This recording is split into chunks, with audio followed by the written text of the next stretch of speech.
bienvenue dans Au-delà des performances, le podcast qui donne la parole aux entrepreneurs et dirigeants pour parler sans filtre de leur réalité au quotidien. Je suis Carole Messonnier, naturopathe, et dans chaque épisode, je vous invite à découvrir des parcours de femmes et d'hommes engagés à travers des échanges vrais, humains, autour des difficultés qu'ils ont rencontrées et de la manière dont ils ont trouvé leur propre équilibre à leur façon.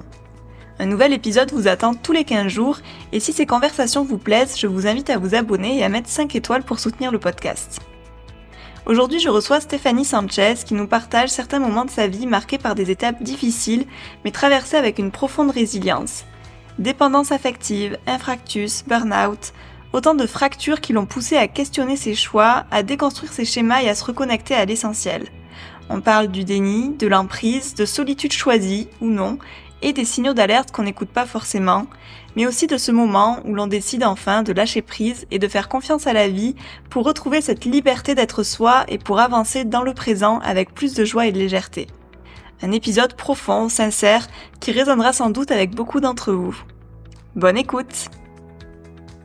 Hello Stéphanie! Bonjour Carole! Bienvenue dans le podcast. Merci de m'accueillir. Est-ce que tu peux te présenter en quelques mots ou en plein de mots? Je m'appelle Stéphanie, j'ai 50 ans, j'ai 2 enfants, 2 grands-enfants, Julia et Thibaut. Je suis aussi chef d'entreprise d'une structure d'aide à domicile spécialisée dans la dépendance que j'ai créée il y a 12 ans. Je suis également déléguée départementale de la FEDESAP, la Fédération du service à la personne, et je suis au bureau de Facero, une association qui a engagé et qui lutte contre toute forme de discrimination. C'est quoi qui t'a donné envie de monter cette boîte dans ce domaine? C'est mon intérêt pour les autres, c'est sûrement, ma fracture personnelle et c'est une discussion avec une dame dans un centre, de chimiothérapie. Parce que dans mon expérience personnelle, j'ai accompagné mon ex-mari, dans un parcours d'un cancer, d'un lymphome d'Hodgkin et j'ai rencontré, cette dame, dans une salle d'attente, qui était atteinte elle-même, d'un cancer du sein et nous nous sommes mis à discuter et cette conversation s'est finie, par, cette phrase qui m'a marquée et qui m'a donné tous les déclics, qui ont suivi dans ma vie, «La vie, c'est maintenant et c'est pas demain». Mmh. Voilà. Donc c'est pour ça qu'après, dans ce qui a suivi, mon envie, c'était d'aider les autres, en fait et d'arrêter d'être, dans une vie, trop mercantile, trop qui m'enrichissait pas personnellement, ni Mmh. socialement. Est-ce que ça a commencé comment toi, du coup, ton parcours entrepreneurial? Ça a commencé jeune, quand je rencontre mon ex-mari, puisqu'il a lui-même, sa société. Il est dans l'import-export, dans l'objet, publicitaire et dans le textile publicitaire. La chance que j'ai eue, c'est qu'il m'a montré, pas à pas ce que c'était qu'une entreprise, comment constituer une entreprise, des attentes d'une entreprise et ça m'a fascinée de suite. Moi, je viens de parents qui sont, mon papa est, dans l'administration, et c'est OK. Ma maman ne travaillait pas et du coup, moi, c'était un monde complètement inconnu et ça m'a subjuguée. C'est-à-dire, se dire, «Je dépends de personne, c'est moi qui crée mon activité». En plus, on avait des collaborateurs. Alors je parle de ça il y a un petit peu de temps quand même. On disait pas collaborateurs, on disait salariés. Du coup, oui, ça m'a fascinée parce que je voyais, tous les chaînons, se mettre en place et moi j'aime construire et du coup, voilà, c'était fascinant et c'est lui qui m'a amenée pas à pas, à comprendre ce que c'était que la vente, que ce que c'était, les achats, parce on avait des achats, la transformation, la production et puis, très rapidement, on a développé le chiffre d'affaires, et on est allé, vers un très, très, très joli chiffre d'affaires ensemble et c'est comme ça que j'ai commencé. Mmh. Le mot dépendance, là, en quelques minutes déjà, il est revenu plusieurs fois. C'est quoi ton rapport à ce mot? À la dépendance, Ouais. je crois que c'est un mot que j'ai désacralisé parce que c'est un mot, qui fait peur aujourd'hui. On est tous quelque part dépendants de quelque chose ou de quelqu'un.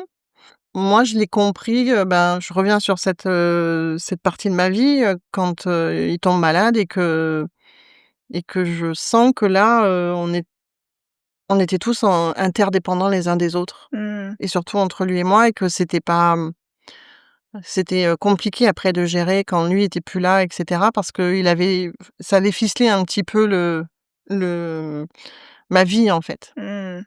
Alors du coup, oui, peut-être que le li aujourd'hui, les gens sont dépendants de mes services, mais dans le bon terme du sens, en Ouais. fait. Parce qu'il y a plusieurs façons de voir la dépendance et moi, je l'ai vu sur le pan un peu négatif et qui m'amène aujourd'hui, de m'occuper des gens dépendants, mais sur le plan positif, c'est-à-dire amener quelque chose de construit et de positif pour les gens qui sont à domicile. Et dans un rapport équilibré quand même, Oui, toujours. Toujours dans le respect de l'autre parce qu'on peut être dépendant, mais il faut jamais oublier qu'on est libre et on reste libre de mmh. ses choix et ça s'appelle la liberté individuelle et c'est même, quelque chose un article que j'ai voulu, présent dans les contrats de travail de mes collaborateurs. Mmh. Le respect de la personne. C'est important, Oui, tout à fait. et cette dépendance du coup, ça a été quoi le cheminement pour toi? À quel moment tu nous as dit un petit peu quand tu l'avais identifié, quand ton ex-mari était malade, mais ça a été quoi du coup le cheminement pour passer de la dépendance à la liberté? Eh ben, ça ne se fait pas en une année, ça se fait pas quand on se sépare, ça se fait sur, moi pour ma part, ça se fait sur une décennie entière. Mmh. Alors, 10 ans, ça a l'air long, mais en fait, c'est très, très court.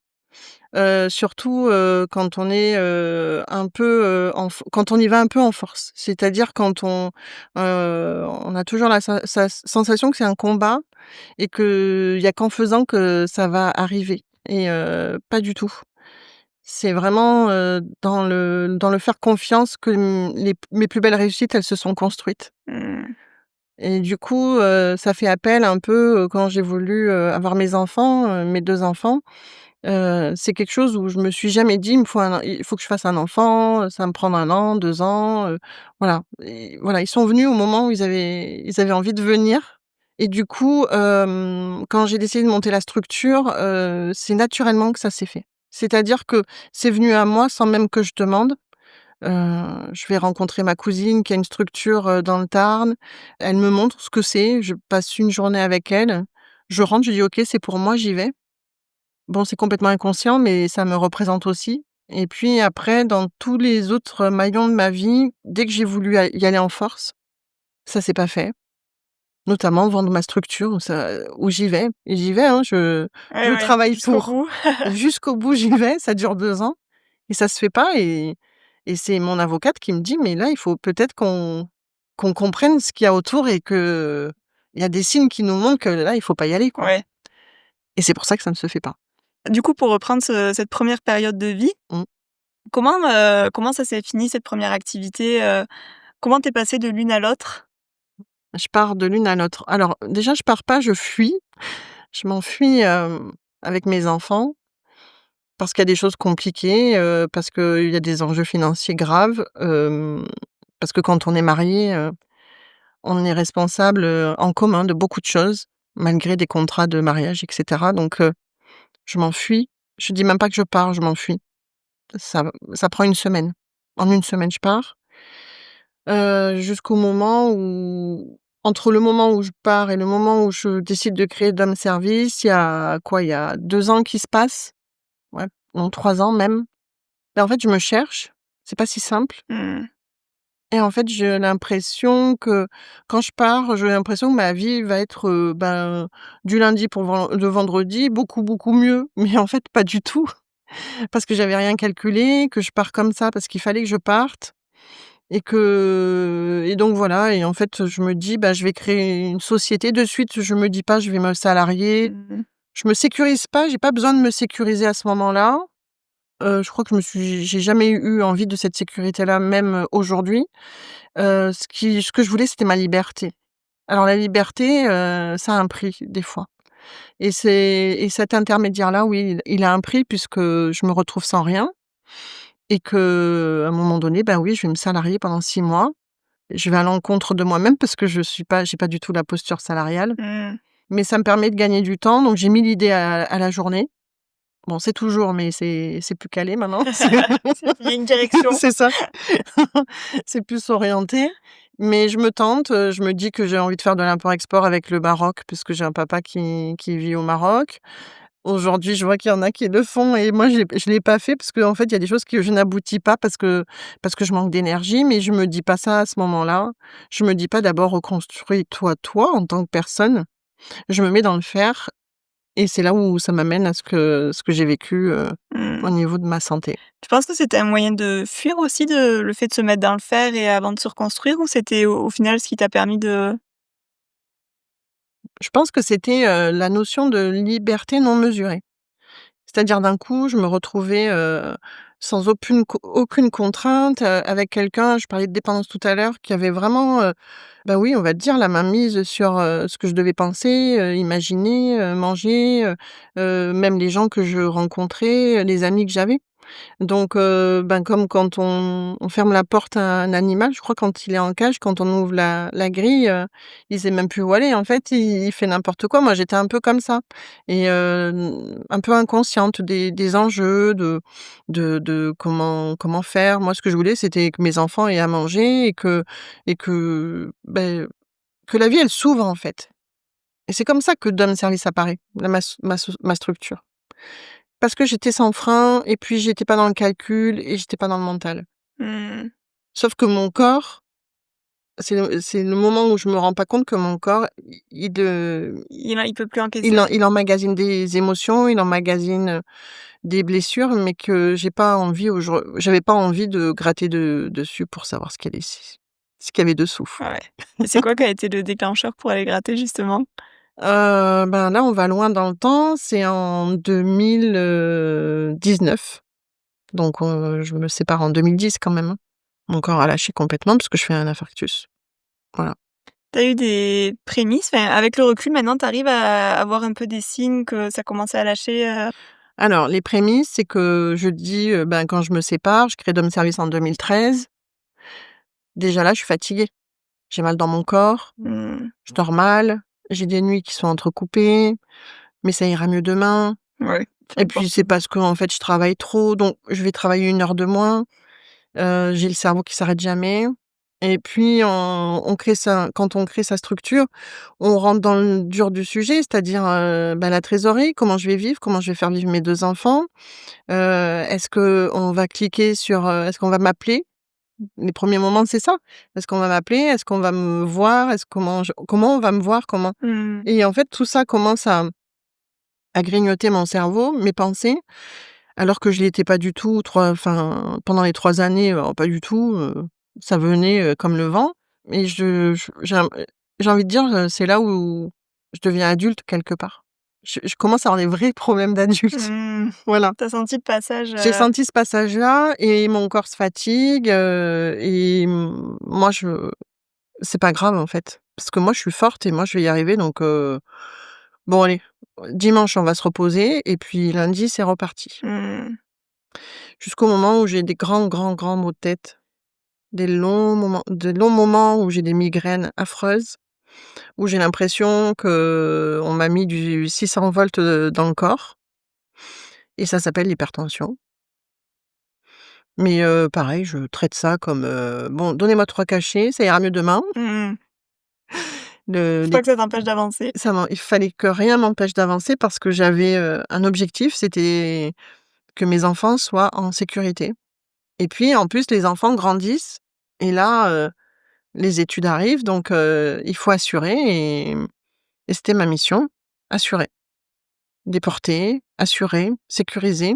Mais c'est surtout, il fallait pas qu'ils ressentent les moments down et cetera. Alors maintenant, je sais que malheureusement, il y a des moments qu'ils ont ressentis, mais forcément, ce sont des enfants, c'est des Mmh. éponges. Ouais. Mais en tout cas, ma mission, les études, on était bon. Voilà et je passe du médecin généraliste au cardiologue. Mais moi, comme si j'allais voir 2 généralistes, en fait, je me rends même pas compte de ce que je La fais. gravité. Et puis ma cardiologue me dit: «Je peux pas vous laisser sortir parce que là, vous avez une tension qui ne va pas du tout. Donc tant que je vous ai pas trouvé le traitement là», donc j'étais en cabinet, hein, «bah, vous ne partez pas». Et moi je la regarde, je lui dis: «Bah, si, parce que moi j'ai une réunion à 14h». On continue. On continue. Elle comprend qu'effectivement on continue et elle me dit ce mot que je connais par les médias, mais que où je On me suis sortisse dit: pas. «Jamais je serai comme ça» ou «Jamais je l'attraperai». Comme un virus. C'est ça. Vous faites un burn-out. Pas du tout. Le déni. Déni. Alors moi, je fais beaucoup de déni quand même. Du coup, déni, ben et elle me dit: «Ben, moi, j'aimerais bien, qu'on vous rentre à l'hôpital, hein. Ça serait cool». Déni 2. Non. Non. J'ai dit: «Pas du tout» et là, elle me dit: «OK, ben, on se revoit dans quelques mois, mais ça sera différent». Ah. Donc bien sûr que les alertes, j'en avais et plus parce que l'équipe médicale, m'avait alertée et voilà et un matin, Le ça a fameux mot craqué. est arrivé. Voilà, ça a craqué. Et je dis, voilà, c'est l'impact. Je dis Mmh. souvent, c'est mon impact parce qu'à partir de là, bah, il faut se reconstruire physiquement, médicalement, puis derrière, il y a le covid qui arrive. Donc il y a quand même la société qu'il faut tenir parce que quand on est dans l'aide à domicile, pendant le covid, on ne s'arrête pas. Mmh. Alors c'est exaltant parce que, ben, du coup, moi, j'ai pas fait les confinements parce que, Oui. voilà. Ouais. Moi, j'étais sur le terrain avec mes équipes, mais moi, je suis en reconstruction d'un infarctus et je continue mon déni. C'est-à-dire que je ne dis même pas au démarrage que j'ai fait un infarctus. Dans ma tête, j'ai eu une grippe, en fait. Mmh. Voilà, qui m'a un peu affaiblie, Un sauf peu qu'en coriace. un peu coriace, mais ça va passer. 2 Doliprane, hein, sur prescription médicale et ça va passer et en fait, ça va plus loin parce qu'en fait, le burn-out s'enclenche. Mmh.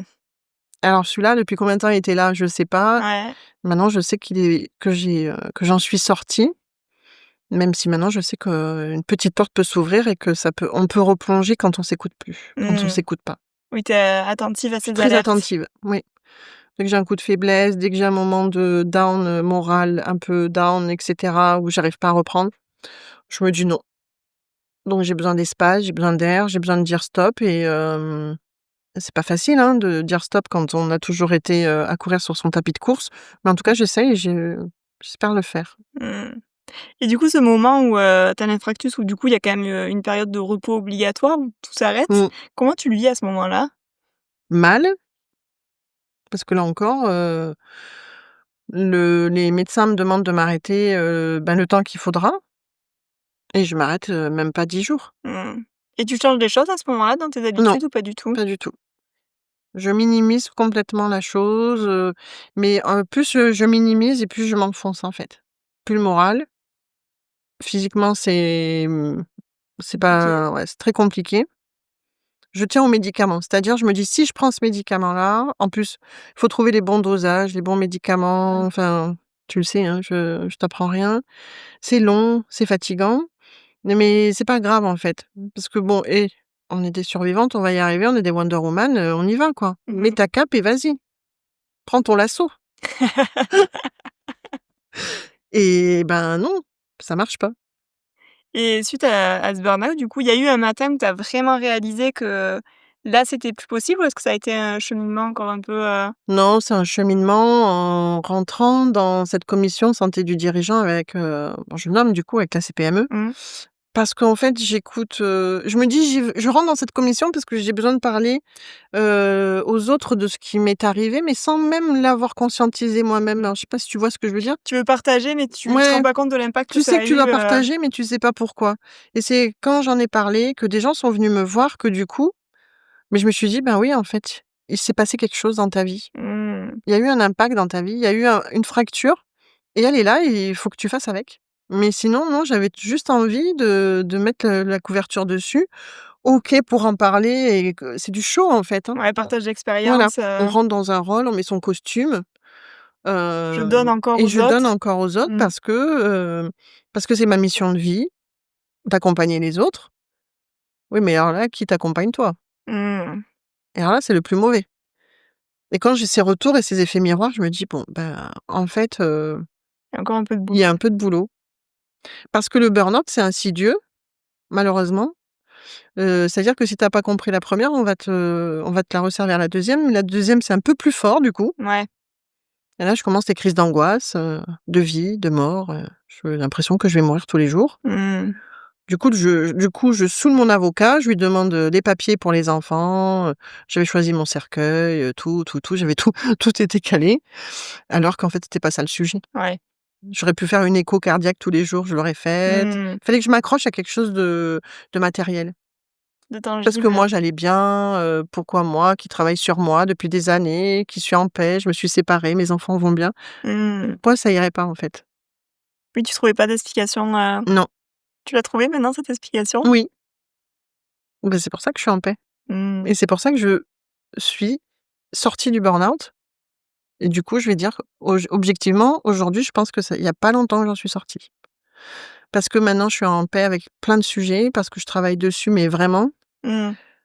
parce que je fais, j'écoute un peu la vie et je laisse venir les choses. Je vais plus dans la fracture, en fait. Je vais plus au combat. Mmh. Ce qui doit se faire se fera. Je fais Tu confiance. Ouais, ça c'est pas facile, hein? Mmh. Non, c'est l'âge, c'est la maturité. Ça s'arrive pas toujours avec, hein, donc c'est quand Je même, sais pas, bon, il faut garder un peu d'insouciance, hein, mais oui, moi, je me suis dit ça parce que je me suis dit: «Si tu continues à contrôler, tu vas pas y arriver et tu auras toujours mal dans ton corps et tu auras toujours mal et tu te réveilleras toujours la nuit et tu te poseras toujours 10 000 questions» et moi, j'ai pas envie de ça. J'ai envie de profiter, d'apprendre aussi à profiter, de chaque jour où je suis là, avec les personnes avec qui je suis. Je me suis rendu compte que j'ai des pans de vie que j'ai complètement, zappés parce que j'étais pas en présence. J'étais, 1 an de plus, Mmh. toujours dans le futur ou toujours dans le passé, mais alors oui, ça fait cliché, hein.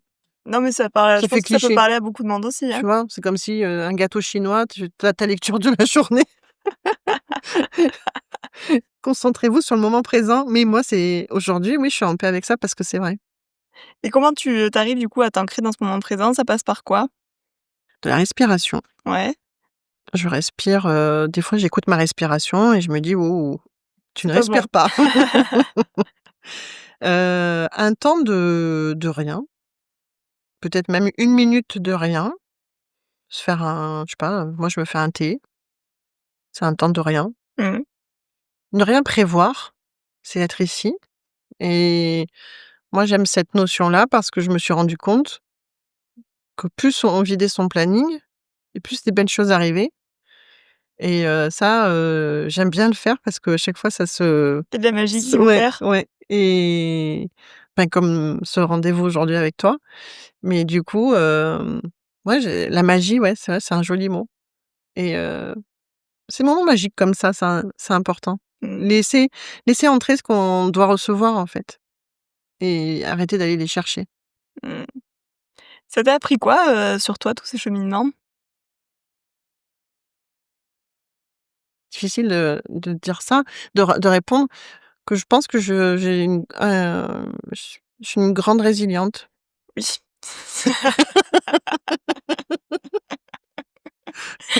Ça, je connais pas, toute l'histoire, mais je pense que je peux te le valider sans trop de problème. Parce que chaque, personne qui est rentrée dans ma vie, qui m'a empêchée d'avancer, bah, moi aujourd'hui je lui dis merci. Parce qu'en fait, aujourd'hui je peux dire que ça m'a fait avancer sur d'autres plans Mmh. que ce que le matériel ou le parce qu'il faut bien s'aligner, on est dans une société, il faut tout aligner. Le plan sentimental, le plan, professionnel, le plan familial, il faut que tout soit équilibré. Aujourd'hui, j'accepte de me dire que des fois c'est un grand déséquilibre, mais que, bah, c'est OK en fait. Parce que ça amène à des choses beaucoup plus, profondes. Donc oui, je les remercie tous Tu arrives, et toutes. tu arrivé du coup à vraiment, tout pardonner sur ce qui a pu se passer dans ta vie? Non, parce que sinon je m'appellerais, Dalai Lama, c'est ça? Dalai Lama? C'est ça. Non, il y a peut-être encore une petite écorchure. C'est quoi ton rapport au pardon? Parce que c'est vrai que c'est, quelque chose qu'on entend souvent, faut pardonner, machin, sauf que bon, comme beaucoup de préceptes, sur, le développement personnel, il y a la théorie, il y a la pratique qui est quand même, Ouais. pas toujours Mmh. évidente. C'est quoi toi aujourd'hui ta relation par rapport à ça? Bah, je m'autorise à être en colère, en fait. Ouais.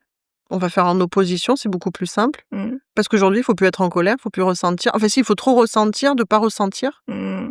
Comme tu dis, c'est du développement personnel. Alors moi, je suis sortie de ça parce que je pense que ça peut être dangereux. Ouais. Être trop en colère, c'est pas bon non plus, donc faut savoir aligner les curseurs. Mais je crois que d'abord, c'est de savoir qui on est et si peut-être je ne referais rien différemment de ma vie parce que déjà j'aurais pas mes enfants et ça serait pas possible. Mmh. Donc c'est moi je veux vivre la même vie parce que, bah, je serais pas là devant toi, avec toi aujourd'hui, donc c'est ça aussi que je remercie. Maintenant, j'essaierai peut-être de calmer plus rapidement la colère.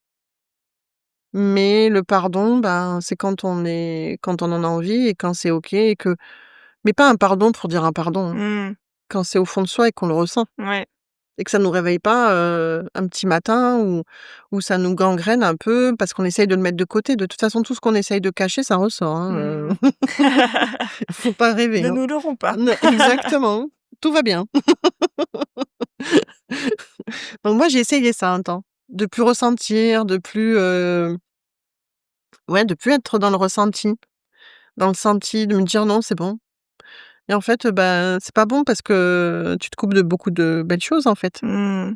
Oui, tu t'anesthésies, quoi. Oui, moi, je m'étais beaucoup anesthésiée. Mais aujourd'hui, oui, le pardon sur certaines choses. Il y a encore des choses qui sont oui, c'est pas que c'est clôturé, mais c'est pas, C'est pas 100 OK, ouais. pardonné. Ouais. Faut pas eh oh, faut pas rigoler non plus. Il y a encore quand même, des fois, le petit moment où tu te dis: «Ah bah tiens, si lui, il pouvait si on pouvait faire quelque chose sur lui, ça m'arrange». Le karma, il est où, s'il vous plaît? C'est ça. Voilà, mais aujourd'hui, oui, je suis en paix. Je sais où je veux aller, je sais ce que je veux, Mmh. et j'accepte de ressentir. C'est-à-dire, oui, ben, peut-être qu'il y a des moments, je vais peut-être plus, être dans l'émotion, dans je sais pas, dans l'émotion, j'ai envie de pleurer, moi, je me suis jamais autorisée à pleurer, par exemple.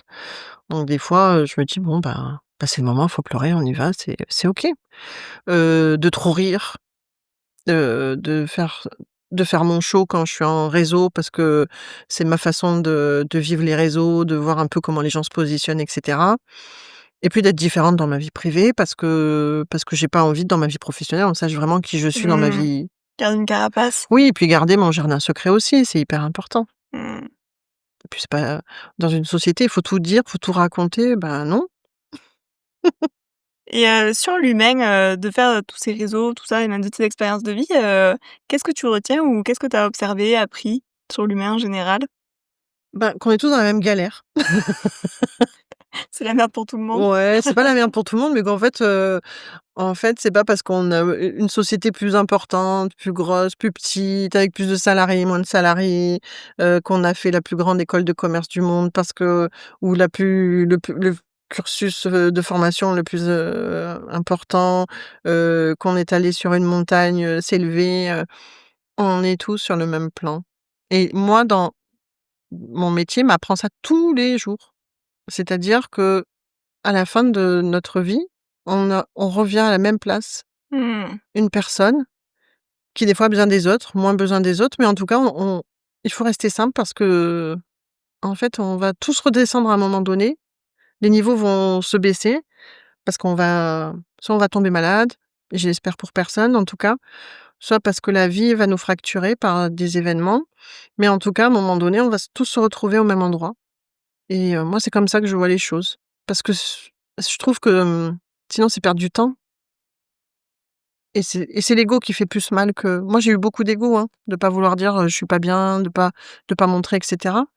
C'est ce qui fait le plus mal, en fait. Mmh. Ça aujourd'hui tu arrives, à être OK avec cet ego, Oui, on est bien ensemble, ouais, c'est plus équilibré? c'est plus équilibré et puis on s'accepte. Il y a encore des choses que j'ai pas envie de raconter, que je raconte pas, à part de mon cercle de confiance, mais bah, c'est bien. Mais oui, on est bien, on est en accord. Mmh. On met l'ego et le curseur de l'ego, il faut savoir le mesurer. Moi, je le mets au moment où c'est important que moi je le mette.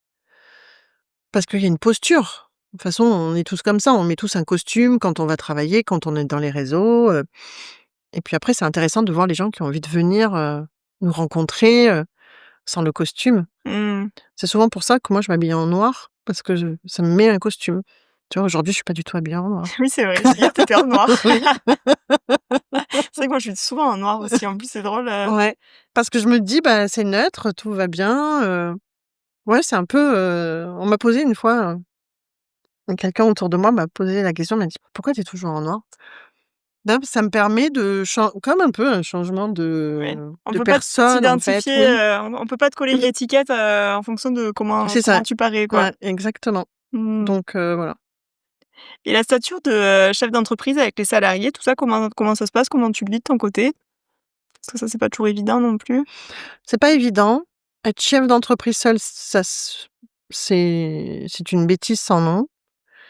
Il faut des gens qui sachent se gérer les collaborateurs. C'est-à-dire que quand on est chef d'entreprise, il faut savoir se dire: «Je sais pas tout faire». Bon, alors moi, j'ai mis 12 ans à le comprendre, mais c'est OK, on est OK avec ça et c'est pour ça Ouais. qu'aujourd'hui, c'est mon chemin. Je m'associe et je suis, ravie de cette association qui arrive parce que, je vais utiliser ses forces et que lui va utiliser mes faiblesses. Donc avoir des salariés, je me suis jamais dit: Il me faut des salariés, j'ai envie d'avoir des salariés». C'est juste moi, j'ai une mission, c'est d'aider les personnes à domicile. Mmh. Comment ça se passe? Il faut des collaborateurs, il faut des intervenants avec toi qui t'accompagnent. Après, aujourd'hui, les grands principes de management, moi j'entends, hein, la RSE, le management inclusif, la QVT et cetera.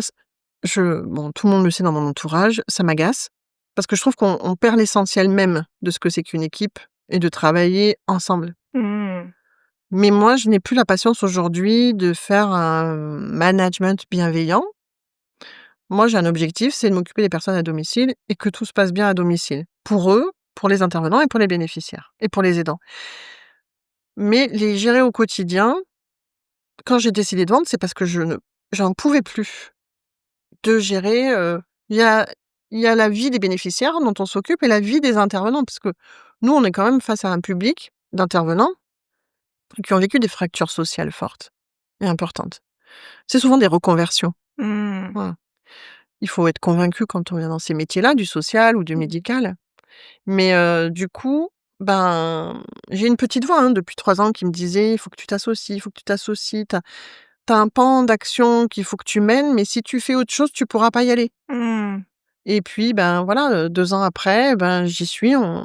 J'ai espoir que d'ici quelques jours, quand on va signer, voilà, c'est la finalité de 2 ans de: «Est-ce que je vends? Est-ce que je vends pas?» Donc je vais vendre, mais ça se vend pas et cette rencontre importante pour aller plus loin. Mais du coup, dès le démarrage, j'ai dit: «Moi, je suis pas un très bon manager». Voilà. Je suis pas malsaine, je suis pas malveillante, c'est que juste que oui, C'est pas ce qui te fait vibrer, c'est pas quoi. mon cœur de métier, quoi. Mmh. Mais du coup, il a dit: «OK, moi j'aime bien», donc c'est la complémentarité. Ouais. Mmh. Et du coup, de plus être la seule à porter, la casquette de la société, tout à l'heure, tu m'as dit, je sais plus comment tu l'as formulé, mais qu'en gros, ça te permettait pas, le fait d'être seule, de faire, ce qui est vraiment là où tu étais bonne à développer et cetera. Du coup, ça va te laisser quel espace? Enfin, pourquoi, en tout cas? Et ben, c'est, là où c'est magique, c'est-à-dire que c'est, une rencontre et mon monde qui se réouvre. Parce que je pense que quand on est chef d'entreprise, notre première mission, c'est d'avoir une vision et c'est d'embarquer les gens dans cette vision. Mmh. Et cette vision, que j'ai depuis, 12 ans que je suis, dans ma structure, et ben, je l'ai freinée. Et je crois que ce frein-là m'a amené aussi à ce burn-out. Ça a été la ramification de plein de choses. Aujourd'hui, il va me permettre d'accéder à ma vision. Et moi, ça, je pense que ça va être une pleine, reconnaissance, en tout cas, de ce que j'ai construit et ce que j'ai planté depuis 12 ans. Mmh. Parce qu'il l'a compris, parce qu'on a beaucoup échangé dessus, et même si je sais que des fois ça lui a fait peur et même si moi des fois je me dis que je suis complètement, un peu tarée quand même, et ben, en fait, je crois qu'il commence à la voir et ça me plaît parce que du coup ça nous embarque sur l'avenir. Alors je le dirai pas là, au micro, mais en tout cas, ouais, on a envie de grandes et de belles choses. Mmh. Voilà. Tu gardes ta vision pour toi, Ouais, pour l'instant. ça marche. Tout à l'heure, tu nous as dit, je rebascule, en arrière là Mmh, pour le coup. mmh. Tu nous as dit que, donc il y avait cette relation de dépendance avec ton ex-mari, tout ça. Comment tu es rentrée dedans? Est-ce que tu as pareil avec le recul, est-ce que tu as vu les étapes, comment ça s'est, insinué un peu en toi, tout ça? Bah, maintenant avec du recul, oui, je le sais. Mmh. Parce que j'ai travaillé dessus, parce que j'ai utilisé plusieurs outils pour, le comprendre. Ça vient de l'éducation, ça vient de la relation, c'est pratico-pratique, hein. C'est la relation au père, à la mère, ce qu'on t'a montré quand tu es enfant, que tu observes et que, moi je suis une génération, où les parents ne s en avaient rien à faire de savoir si tu avais chaud, si tu avais froid, si on te fumait dessus, si on te mettait la ceinture de sécurité. Mmh. Florence Foresti, elle a complètement raison sur tout ce qu'elle dit. Donc en fait, les états d'âme, c'est comme ça, donc tu prends et si tu es pas content, c'est pareil. Et puis il y avait cette notion de dépendance affective aussi, parce que moi, ma maman, malheureusement, ça a été une grande dépendance affective auprès de mon papa. Donc bien sûr que ça remonte là. Et entre, cette posture d'enfant où tu as vu ces schémas familiaux avec les parents et ta mise en couple, tu as eu un moment de liberté ou ça s'est vraiment enchaîné, Moi, j'ai un très grand moment de liberté. C'est q Alors la liberté, je crois que ça sera peut-être le thème de mon prochain tatouage. C'est le fil conducteur de ma vie et c'est ce que j'essaye de transmettre à mes enfants. Pas la liberté n'importe comment, hein, mmh, mais la liberté d'être soi, la liberté d'accepter ce qu'on est aussi et de se voir tel qu'on est. Donc c'est vrai que, je reviens sur la question, vas-y. sur est-ce que entre ce passage entre, Ouais. l'enfant Est-ce que j'ai été libre? voilà. Donc, pour revenir à ta question, oui, moi j'ai été, très libre pendant, oui, avant de rencontrer mon ex-mari, ça a duré quelques années, mais d'une liberté, à couper le souffle Mmh, et j'aimais être comme ça. Et aujourd'hui, je sais que c'est ce que je vais retrouver différemment parce que j'ai mûri, j'ai grandi, et puis, mais je retrouve cette liberté.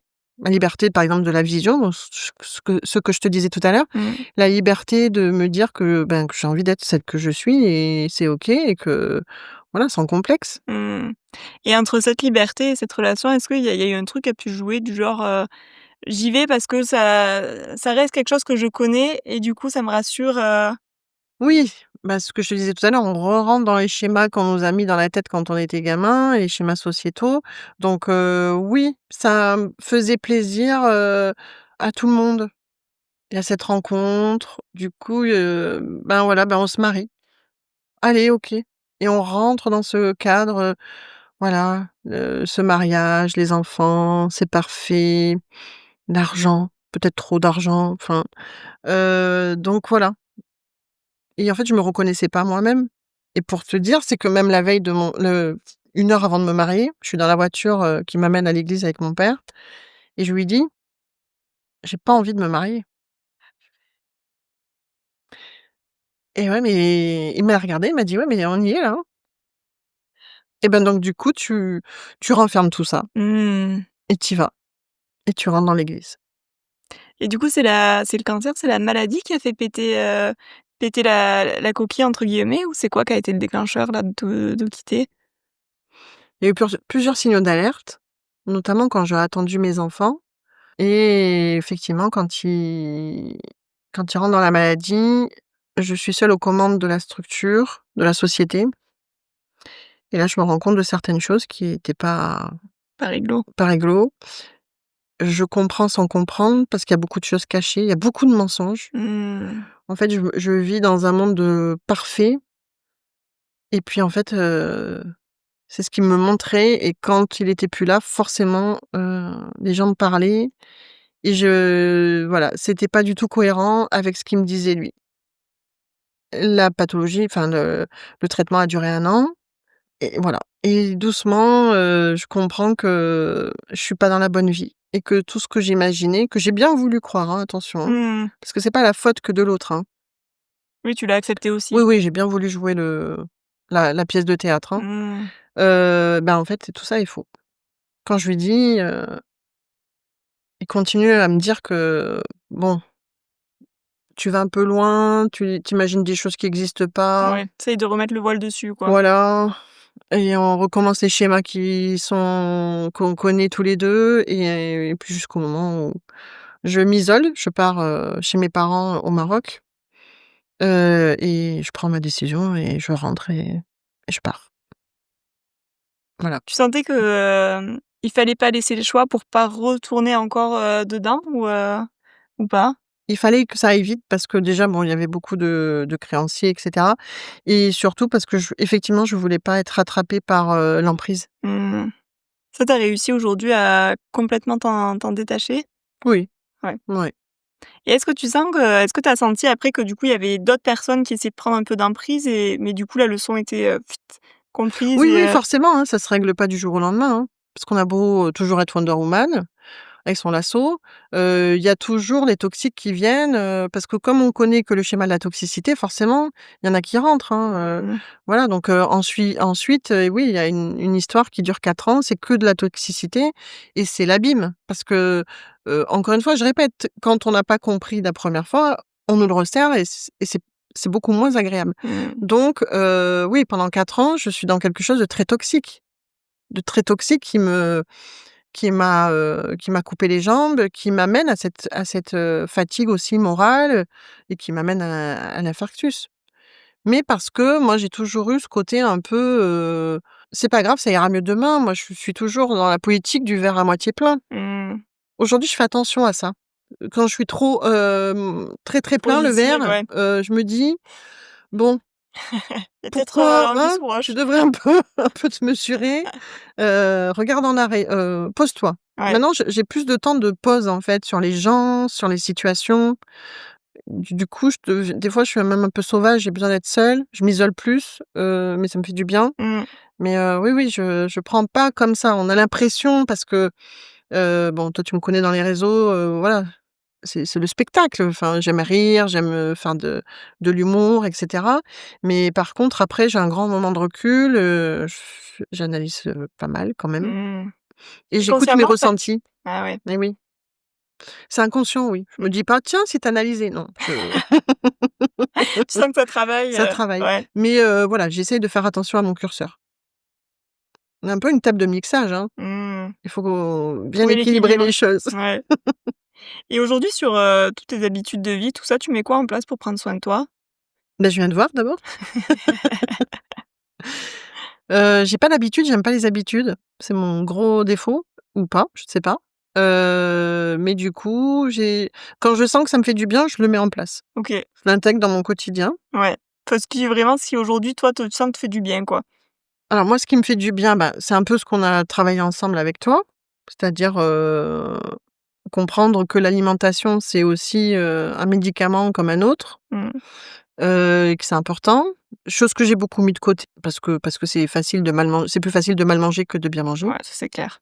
C'est prendre soin de soi aussi, dans son corps, parce que moi, mon corps n'existait pas, Mmh.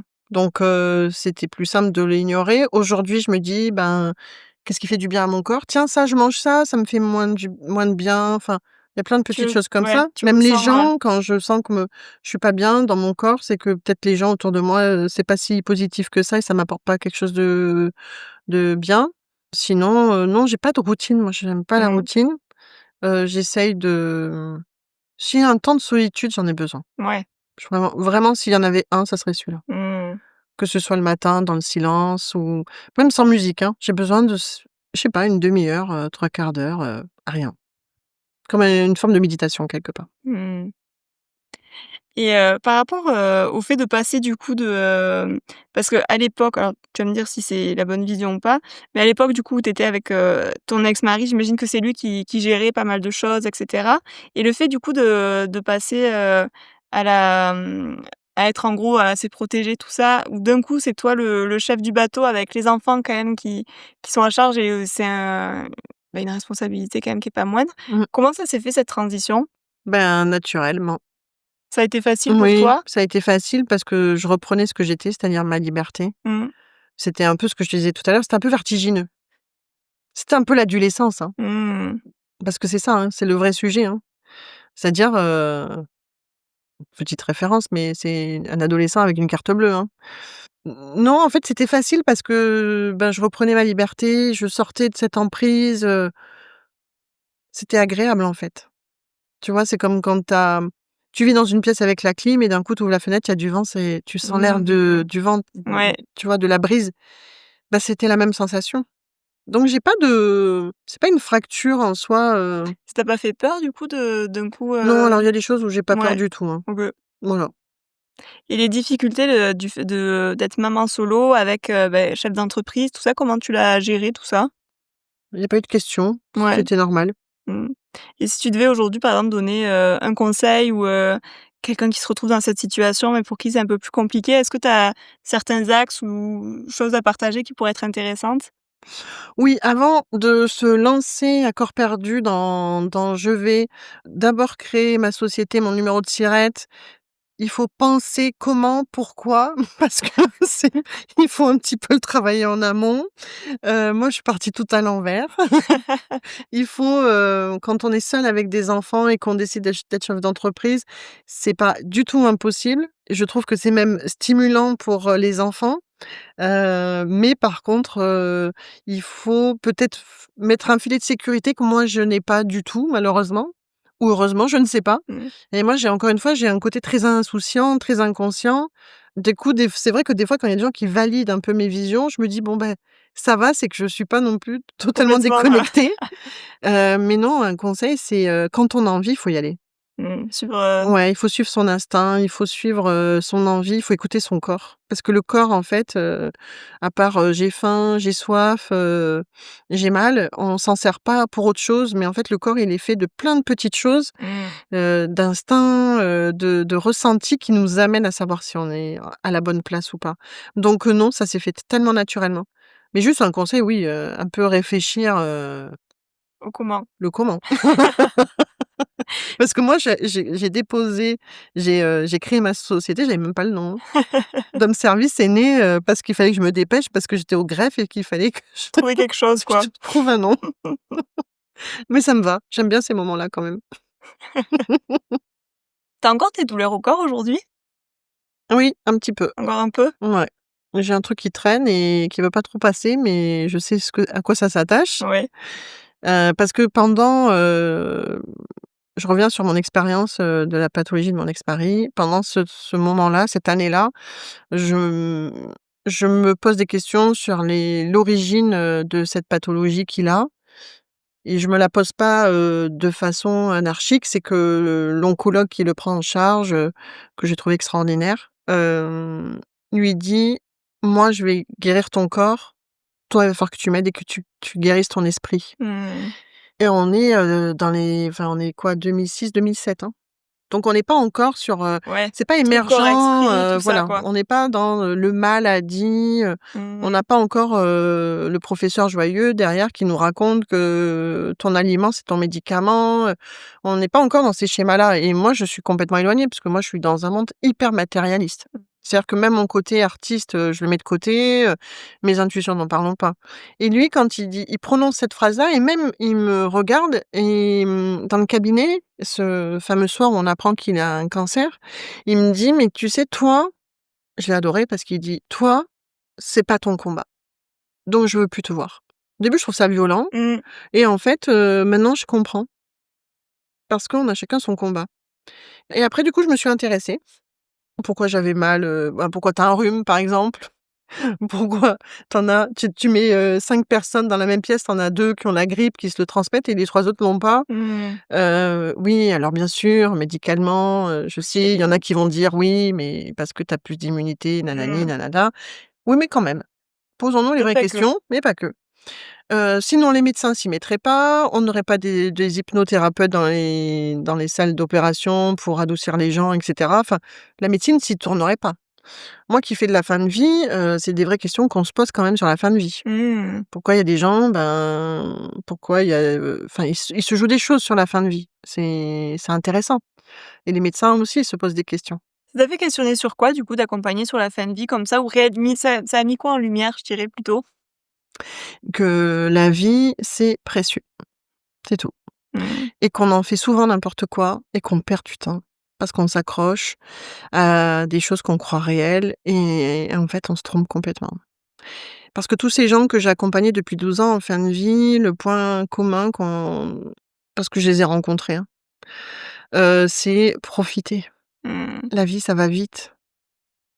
Et j'ai rencontré quelqu'un un jour qui m'a dit, j'adore le dire parce que je trouve que C'est tellement vrai et on devrait s'y accrocher tous les jours. C'est, la vie, c'est 5 secondes.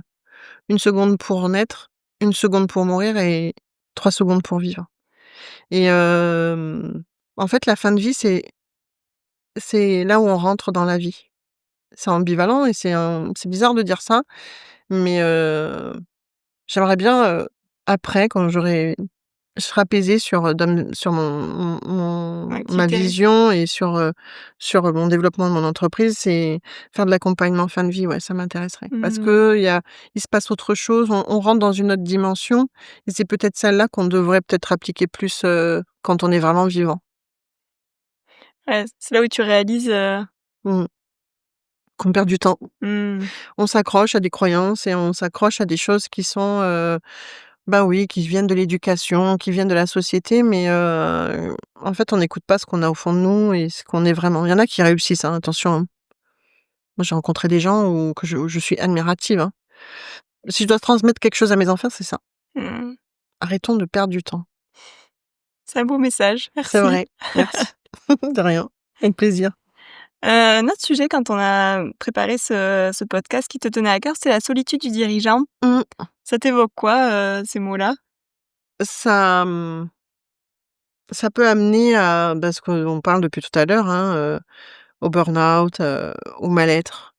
Parce que tu parles à qui quand tu es dirigeant? Tu vas te confier à tes collaborateurs? Sûrement pas. Mmh, Est-ce que les décisions que tu prends, elles sont vraiment alignées avec la politique de ton entreprise? Tu ne sais pas. Tu as personne pour te répondre.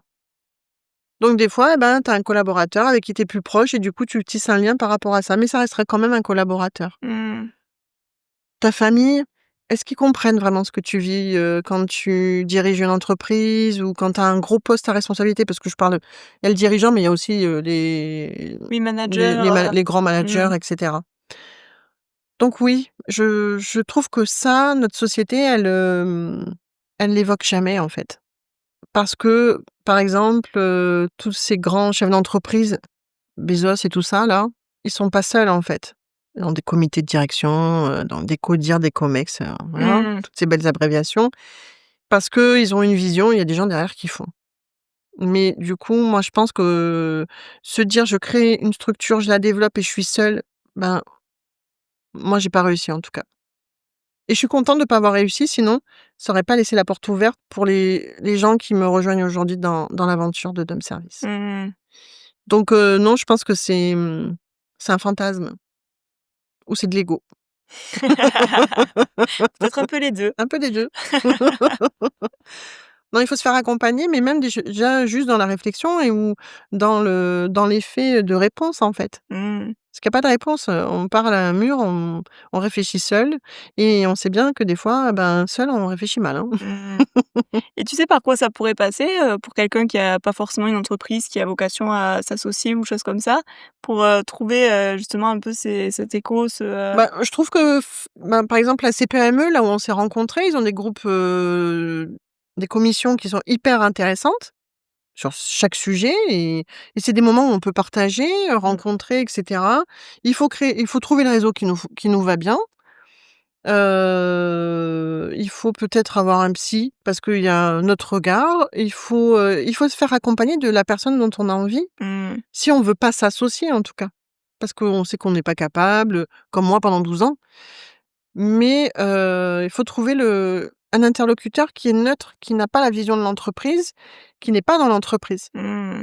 mais qui, juste à l'écoute, va dire, Va pouvoir donner son ouais, son ressenti, quoi. ressenti. Mais Mmh, des fois, ça passe par des pairs, hein, tout simplement. Donc moi, la CPME, oui, j'ai trouvé des échos, sur certains sujets, même de l'aide, hein, parce que quand j'ai demandé de l'aide, ils m'ont fourni de l'aide et merci. Mais voilà.